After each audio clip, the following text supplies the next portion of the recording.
Por Deus, cuidado vivo, pois não vem meu amigo, pois não vem que farei meus cabelos com circo, eu não os liarei. Pois não vem de Castela, não é vivo em Mecela, o modelo. Olá, bem-vindos todos e todas, é um prazer estar aqui com vocês mais uma vez. Hoje nós iremos falar um pouco mais do classicismo. Só que quando a gente fala do classicismo, nós falamos basicamente do humanismo. Eu havia falado para vocês na aula passada que o humanismo ele veio para poder ficar no lugar do trovadorismo. Portanto, toda aquela estética, toda aquela ideia da Idade Média, né, aquela ideia do trovadorismo, que era uma poesia para ser cantada, não para ser falada, que era uma poesia em louvor aos santos, em louvor à Virgem Maria, porque nessa época a gente tem o fortalecimento do papado, como eu falei para vocês. Então, a igreja promovendo e patrocinando essa obra de arte, e geralmente quem paga a banda é quem escolhe a música. Então, a arte, em sua maioria, era feita para louvar os santos e feita também para ser entoada na igreja. A igreja foi uma grande patrocinadora desse movimento cultural artístico.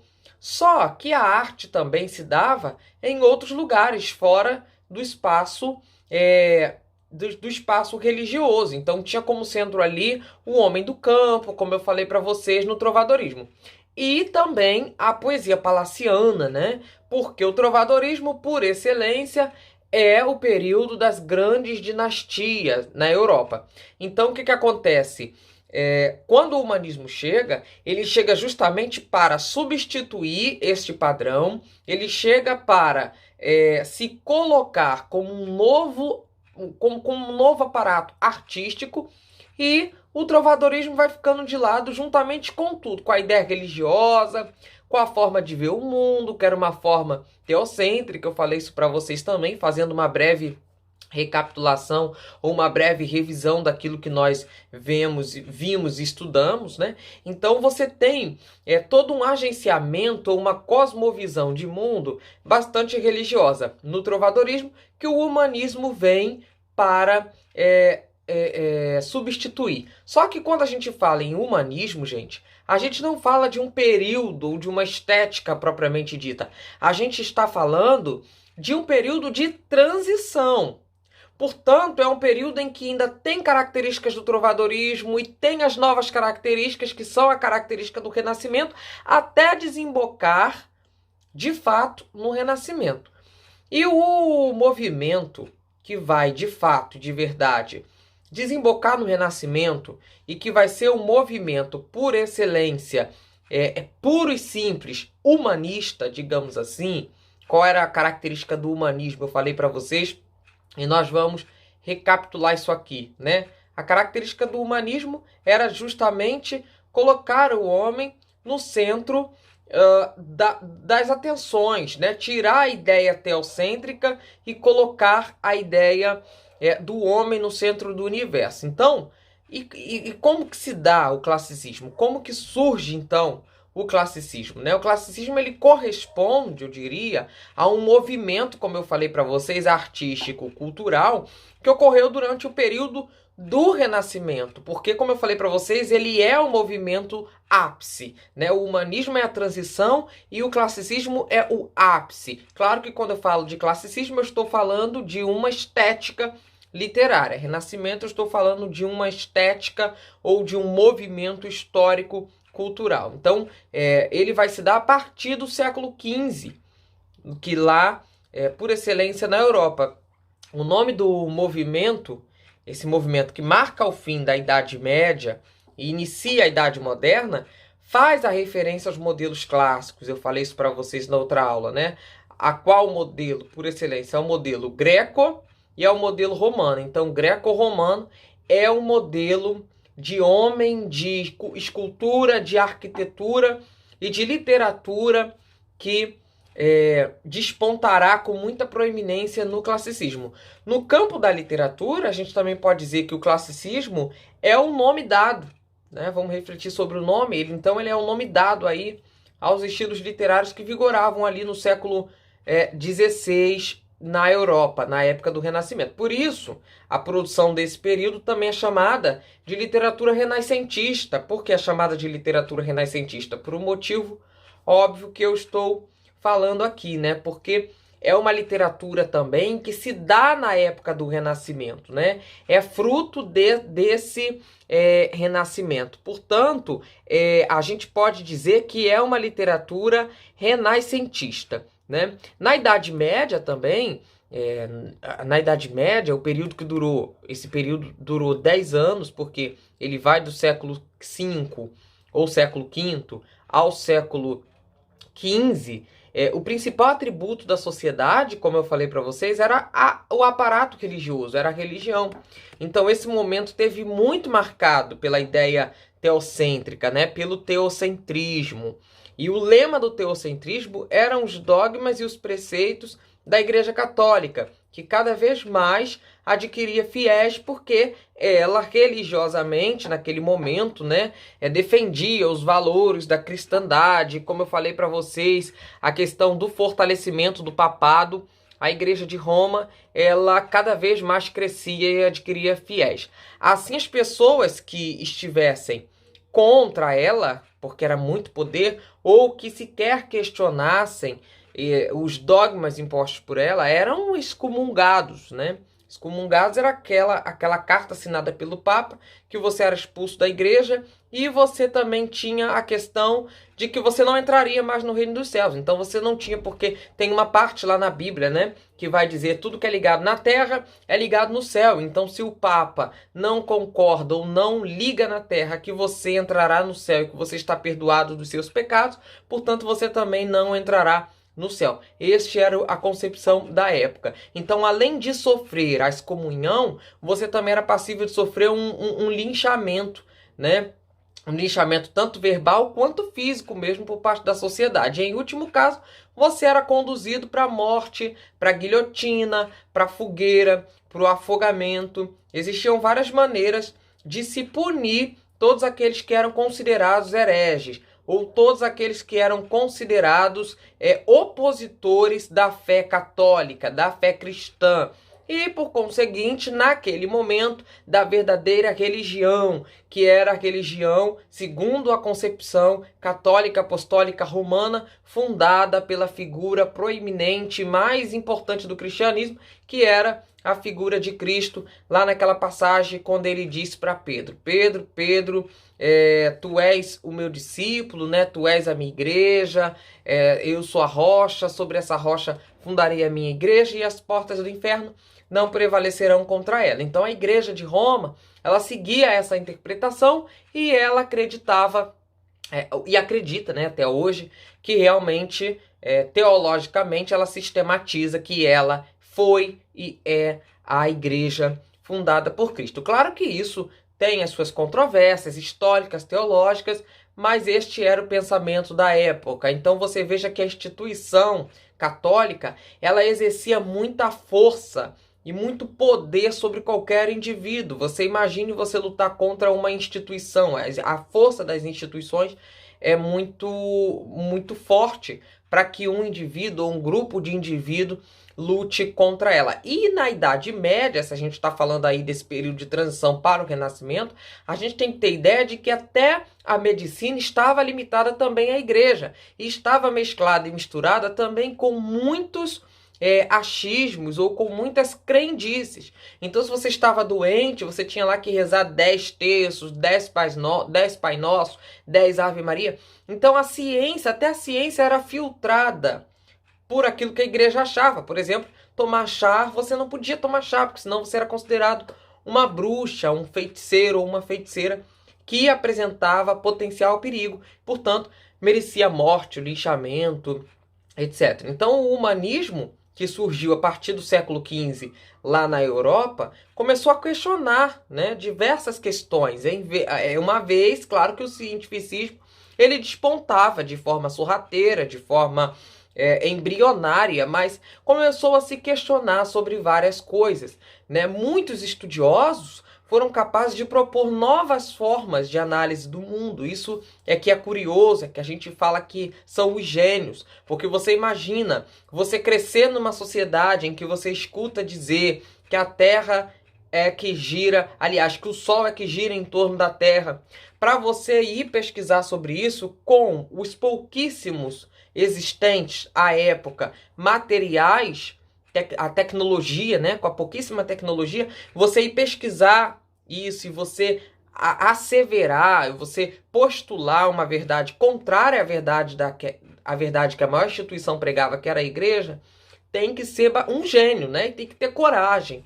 Então, Galileu, Copérnico, esses gênios, eles faziam isso com muita vontade, né, de defender as suas próprias ideias. Então, muitos estudiosos propondo novas formas de análise do mundo, de enxergar o mundo, de enxergar a vida, que estava para além do divino.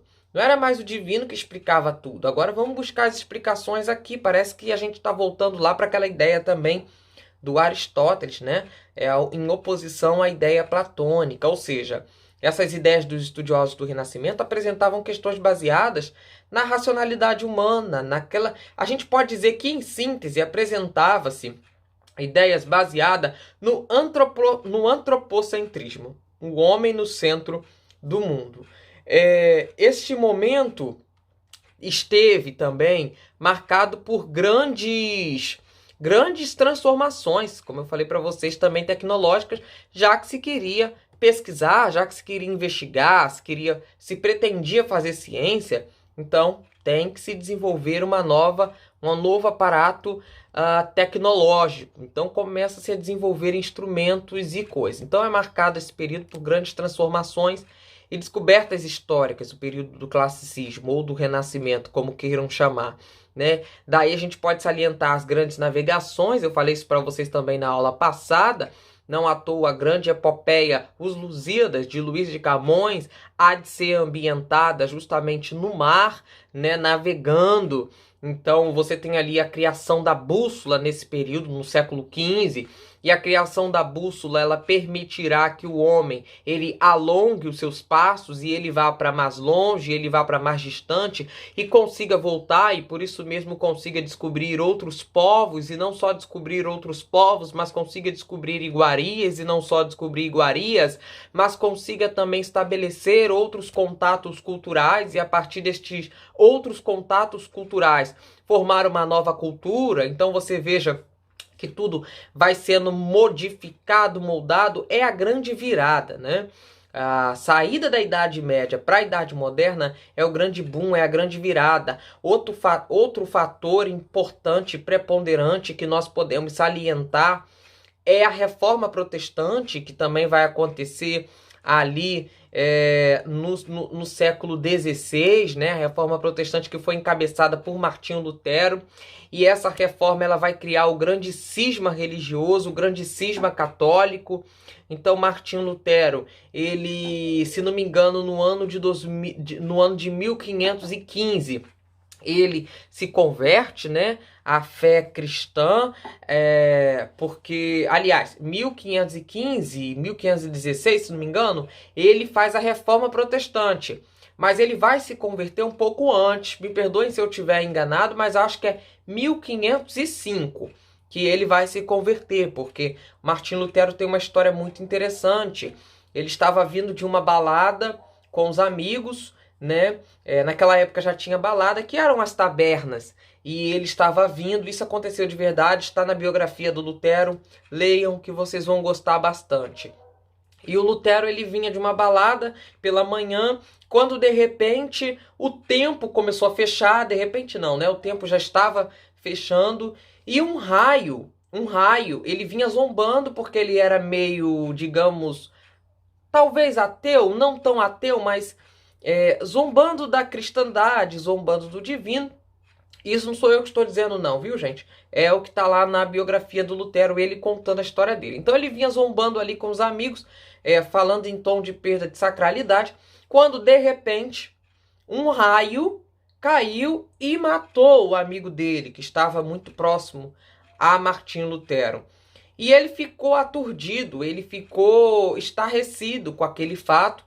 E o amigo morreu, tá? Isso é verdade, não é história inventada. O amigo dele morreu e ele foi para casa e ele ficou pensando que se ele estivesse um pouco mais para a esquerda ou para a direita, onde quer que o amigo dele estivesse no lado dele, seria ele que teria morrido. E ele precisava salvar a alma dele, ele precisava ir para o céu. Olha a ideia que eu estou falando para vocês, que tudo era visto com um olhar divinatório, né?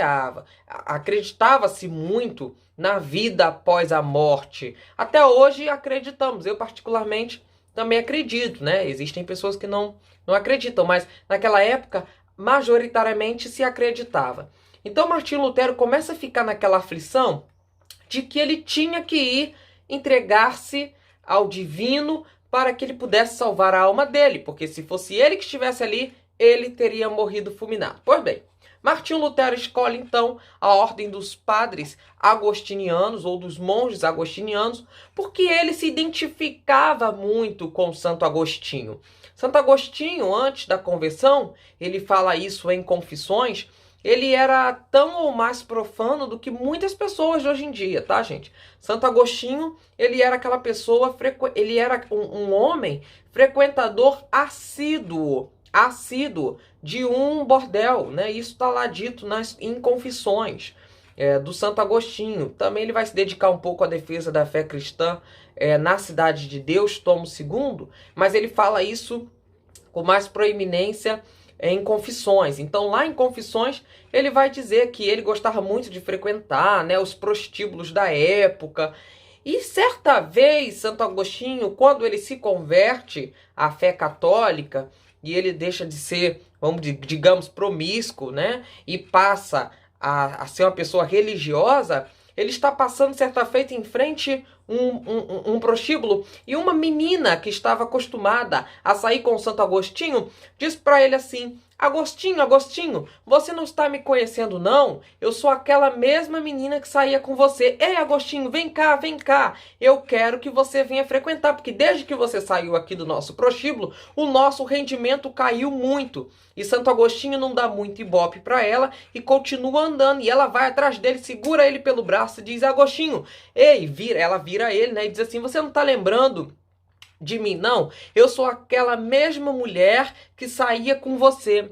E Santo Agostinho vira para ela e diz assim: olha, você pode ser a mesma, mas eu não sou mais o mesmo. Então veja que coisa bonita, né? Ele acreditava que a transformação não se dá ao entorno, mas se dá em você e para você, né? Então aquela menina que saía com ele, que prestava os serviços sexuais para Santo Agostinho, poderia ser a mesma, mas ele está dizendo que ele não era o mesmo. E Martinho Lutero, ele segue essa mesma visão, ele segue essa mesma ordem. Então, por isso é que ele vai entrar para a ordem dos monges agostinianos. Ele faz seus estudos teológicos, se torna doutor em teologia, ele se preocupava muito com a questão do pecado, né? Para ele tudo era pecado. Então um frio terrível na Alemanha, ele tirava o cobertor porque ele queria se martirizar, ele queria o suplício porque ele acreditava que o suplício o levaria mais rapidamente até o divino, no sentido de que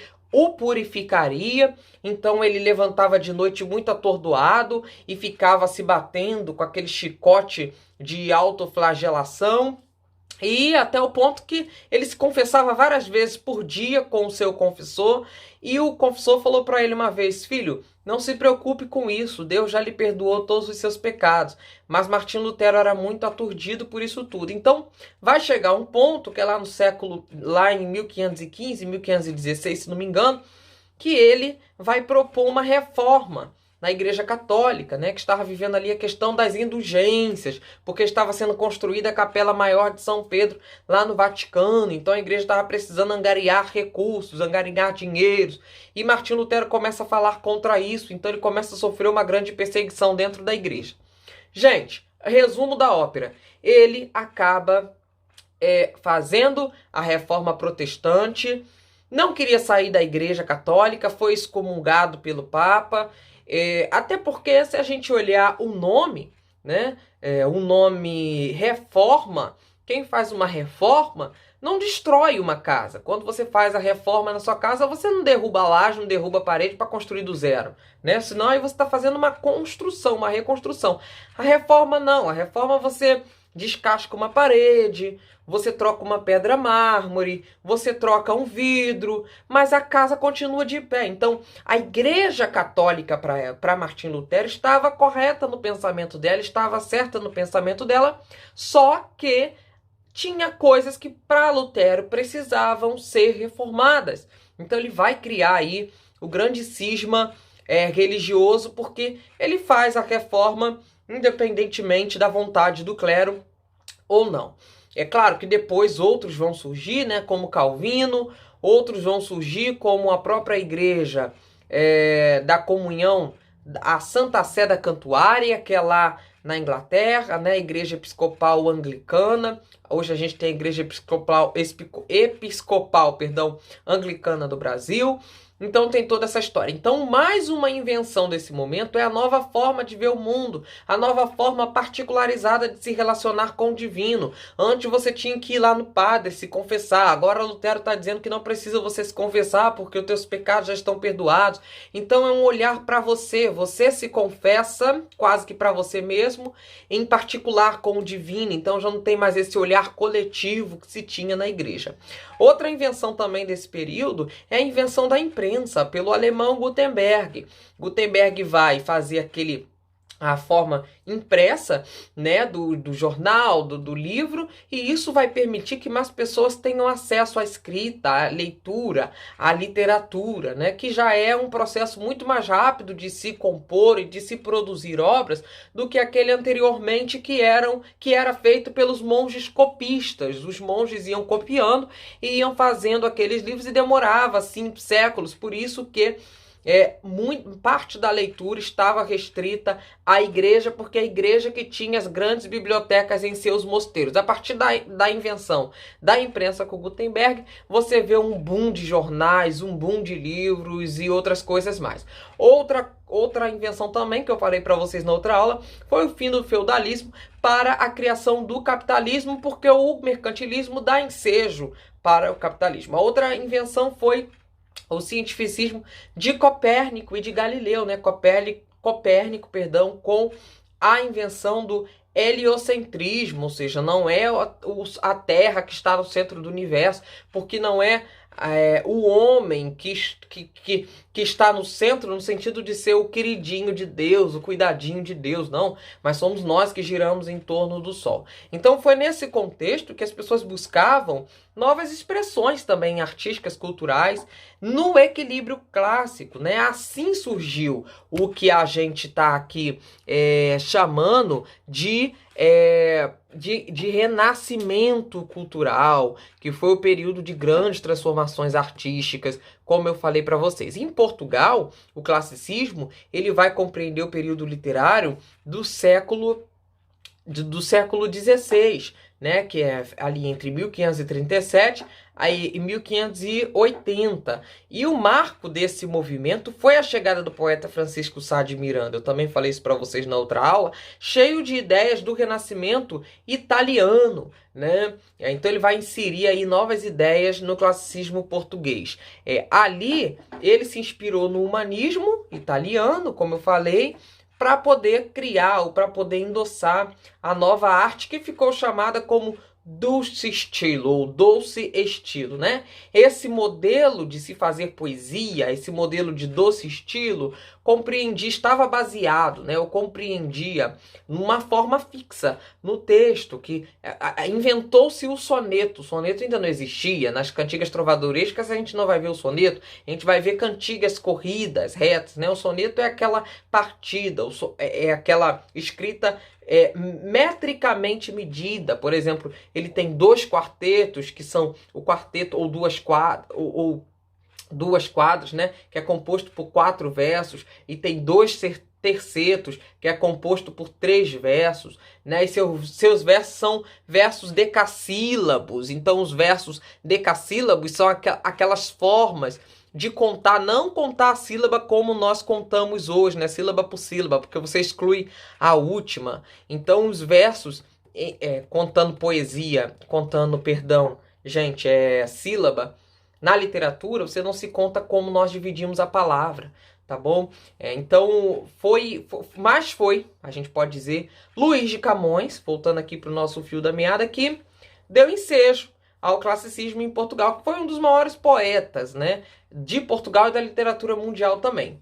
E aí, a partir de Camões, é que a literatura portuguesa vai ganhar notoriedade. A sua obra Os Lusíadas, que foi publicada no ano de 1572, é uma epopeia classista, onde ele narra a viagem de Vasco da Gama às Índias. E ela foi escrita em 10 cantos, está composta de 8.816 versos decassílabo, porque ficou conhecido como uma forma nova, os decassílabos, né? Depois vocês deem uma olhada no Google ou no YouTube, porque não tem tempo para eu ensinar vocês como contar aqui agora os versos decassílabos, né? Heptassílabos, septassílabos, mas vocês depois podem olhar isso com maior precisão. E essa viagem que contava, essa epopeia que contava a viagem de Vasco da Gama até as Índias, ela visava também reforçar a identidade do povo português, porque lá vai acontecer o quê? Os deuses, né, Netuno, Vênus, vão arrumar uma tramóia contra os portugueses, para que eles sucumbam, para que eles morram no mar. E os portugueses, o Camões, ele vai contando isso, né, em cada canto, eles são tão bravos, eles são homens tão fortes, de identidade tão bem consolidadas, que eles enfrentam os próprios deuses nos mares. Então, a literatura camoniana, ela também tem um fundo de fortalecimento da concepção do Estado-nação que estava nascendo ali naquele momento, né? E tem, claro, o objetivo de suprir todas as outras grandes obras. Por exemplo, ele já começa dizendo que o que ele vai cantar é maior do que a Eneida, né? De Virgílio. O que ele vai cantar é maior do que a epopeia de Homero. Então, ou seja, é maior do que o grego, é maior do que os romanos, porque Virgílio tá lá, latino, né? E Homero tá lá no grego. Então, olha a cultura greco-romana aí sendo esmagada, mesmo que ela dê base para essa narrativa, ela está sendo esmagada pela cultura portuguesa, que seria acima, que seria superior. Então, o classicismo em Portugal ele vai permanecer até o ano de 1580. E esse é o ano da morte de Camões, né? Que foi, como eu falei para vocês, o maior poeta desse período aí. E esse ano também é o ano da União das Coroas Ibéricas, que teve uma aliança aí estabelecida até 1640 entre Espanha e Portugal. É interessante a gente saber falar dessa questão da ligação das coroas ibéricas, porque depois isso vai ter reflexo aqui no Brasil no ano de 1808, quando a coroa vem para o Brasil. Quem faz a escolta não é a coroa de Espanha, mas é a coroa da Inglaterra, né? É a frota da Inglaterra que vai fazer a guarda da coroa portuguesa até o Brasil. E a característica do classicismo, se a gente pode citar aí, né, vou botar aí para aparecer para vocês, seria a antiguidade clássica, para resumirmos a nossa aula, o antropocentrismo, o universalismo, né, o olhar universal para todos, o paganismo. Quando eu falo paganismo, não é um termo pejorativo para com as outras religiões, mas são todas as outras religiões que existiam que não fosse a religião católica. O racionalismo também é uma marca muito forte do classicismo, como falei para vocês, né, ciência, e o cientificismo também. Gente, eu espero que vocês tenham gostado da aula de hoje. não faltem o nosso fórum, né? Porque no fórum nós debateremos outras questões relativas a todas as aulas que nós tivemos. Nós falamos do trovadorismo, do humanismo e do classicismo. Se você me perguntasse, Leandro, você está falando do classicismo século XVI. No Brasil nós tivemos um classicismo? Tivemos. Só que no Brasil o classicismo ficou conhecido como quinhentismo. Tá? Que tinha como pano de fundo, ainda que uma literatura basicamente informativa, nós tínhamos também a questão do português como herói, né? Ou do português como um ser desbravador. Não é isso que a gente vai ver lá na Carta do Pero Vaz de Caminha, lá na relação do piloto anônimo? Então é basicamente isso, tá? Nós também tivemos, só que o nosso classicismo foi um pouco diferente do classicismo de Portugal, porque a nossa literatura primariamente ela se desenvolve como uma literatura informativa para informar o rei Dom João, que estava bancando aquela viagem, né? O El-Rei, como o Pero Vaz de Caminha vai chamar. Então, gente, voltando a que eu estava falando para vocês, é porque eu tinha me esquecido de falar isso e eu achei importante falar, que nós também tivemos um classicismo aqui. Bom, então nós nos encontraremos no fórum, falaremos sobre todas essas outras questões que vamos comentar, vamos analisar os aspectos positivos e negativos desses nossos colóquios, desses nossos diálogos e dessas nossas conversas e dessas aulas. E eu agradeço muito a todos e todas mais uma vez.